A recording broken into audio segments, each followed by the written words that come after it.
প্রিয় দর্শক, আসসালামু আলাইকুম।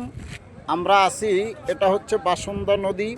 এই বাসন্দা নদীর তীরে গড়ে উঠেছে মরহুম কায়েদ সাহেব হুজুর রহমতুল্লাহ আলাই তার দরবার শরীফ।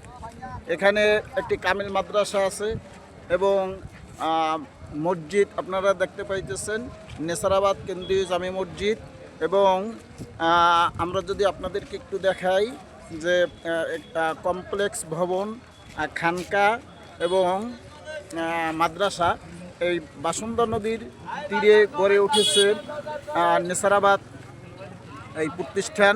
এই প্রতিষ্ঠানের প্রতিষ্ঠাতা হচ্ছে মরহুম কায়েদ সাহেব হুজুর, যিনি সারসিনা থেকে এসে এখানে উনি এই মাদ্রাসা প্রতিষ্ঠা করেন এবং তার সারাটা জীবন তিনি ইসলামকে প্রতিষ্ঠিত করার জন্য কঠোর পরিশ্রম করেছেন। তার ব্যাপারে আমরা অনেকেই জানি এবং আমরা শুনেছি কিন্তু তাকে দেখি নাই।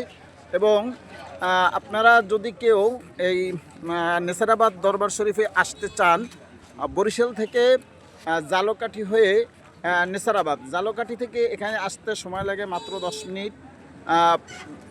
একটি গুরুত্বপূর্ণ বিষয় মনে রাখবেন, ইংরেজি মাসের শেষ শুক্রবার বর্তমান যে পীর সাহেব হুজুর আছেন উনি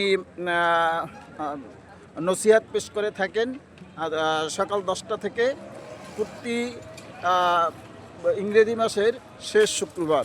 তো আমরা আজকে এসেছিলাম এখানে, আমরা জুমার নামাজ আদায় করলাম এবং জুমার নামাজের পরে আমাদেরকে সামান্যতম আপ্যায়ন করা হয়েছে তাবারকের মাধ্যমে।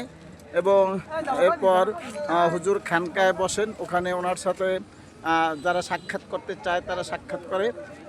আমরা নামাজ শেষে খাবার দাবার শেষ করে এরপর আমরা বের হয়েছি। আমরা আসছি চরমোনাই থেকে, এখন আবার আমরা চরমোনাই রওনা হয়েছি। যারা এই ভিডিও দেখতেছেন সবাই ভিডিওটা একটু বেশি বেশি শেয়ার করে সবাইকে দেখার এবং শোনার সুযোগ করে দেবেন। সবাইকে ধন্যবাদ। আসসালামু আলাইকুম।